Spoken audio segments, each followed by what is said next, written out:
Pemirsa, sekelompok polisi Israel menyerbu jemaah Masjid Al-Aqsa pada Selasa malam waktu setempat. Polisi Israel menyerang jemaah yang sedang sholat tarawih dengan menggunakan granat kejut dan peluru karet.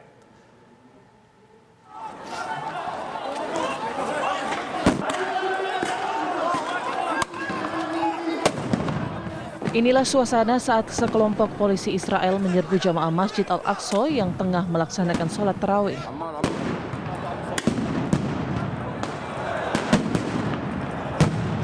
Warga Palestina yang tengah sholat tarawih ini langsung panik. Mereka bertahan di dalam masjid karena tertahan oleh aparat keamanan Israel.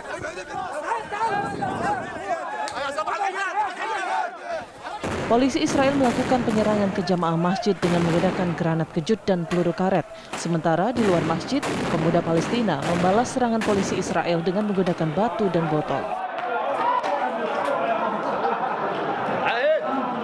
Peristiwa ini juga mengakibatkan 53 jemaah masjid yang tengah sholat tarawih mengalami luka-luka.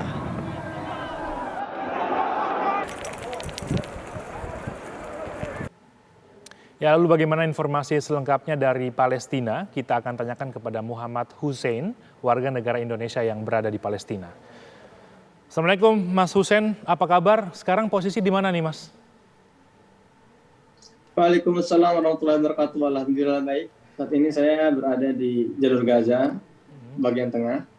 Sekarang kondisinya gimana pasca serangan tadi malam? Ya, bagaimana? Sekarang kondisi di Gaza seperti apa pasca serangan di Al-Aqsa malam tadi?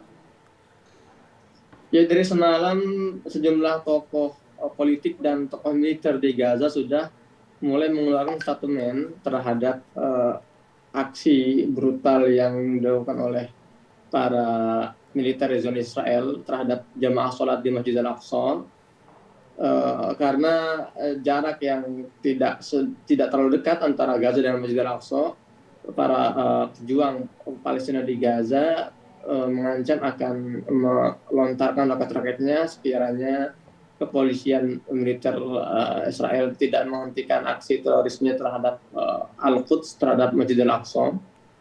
Dan ini dirontarkan langsung oleh pimpinan pejuang militer di Gaza. Dan sampai detik ini di Gaza pun masih terdengar suara deru drone pesawat tanpa awak Israel di langit Gaza yang siap untuk menebarkan terornya.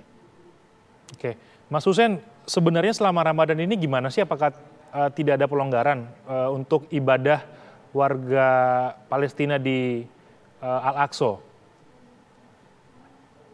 Ya, sebetulnya selama Ramadan ini warga Palestina sangat antusias untuk memakmurkan Masjid Al-Aqsa, terutama di malam-malam Ramadan.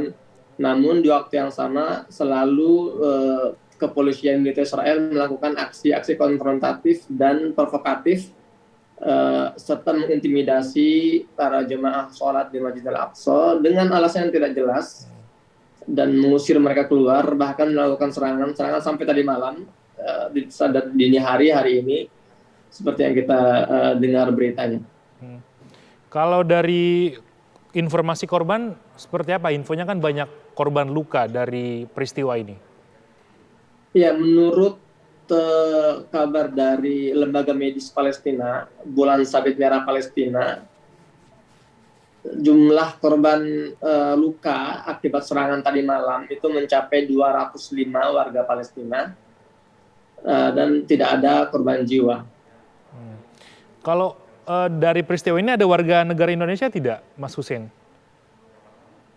Setahu saya untuk warga negara asing selama Ramadan tidak diperbolehkan masuk ke wilayah Palestina, terutama di wilayah Al-Quds, termasuk diantaranya warga negara Indonesia. Biasanya kalau misalkan ada serangan seperti ini akan ada serangan susulan, Mas Hussein. Sekarang kondisi di Gaza seperti apa? Apakah cukup aman atau masih ada serangan-serangan yang dilakukan oleh pihak Israel? Intensitas serangan Zionis Israel ke wilayah Gaza menurun selama Ramadan ini, meskipun tidak benar-benar berhenti.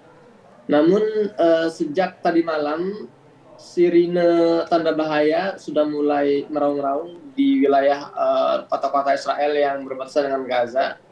biasanya sirine ini aktif kalau ada serangan-serangan balasan yang akan diluncurkan dari Gaza.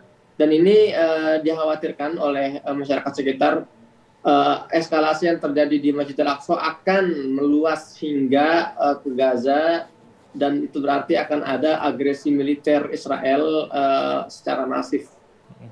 Baik, terima kasih Mas Muhammad Hussein, warga negara Indonesia yang saat ini berada di Palestina. Terima kasih banyak atas waktu dan informasinya. Tetap jaga kesehatan Mas, semoga kondisi di sana bersama dengan saudara-saudara kita bisa tetap kondusif sampai dengan nanti Idul Fitri. Terima kasih banyak.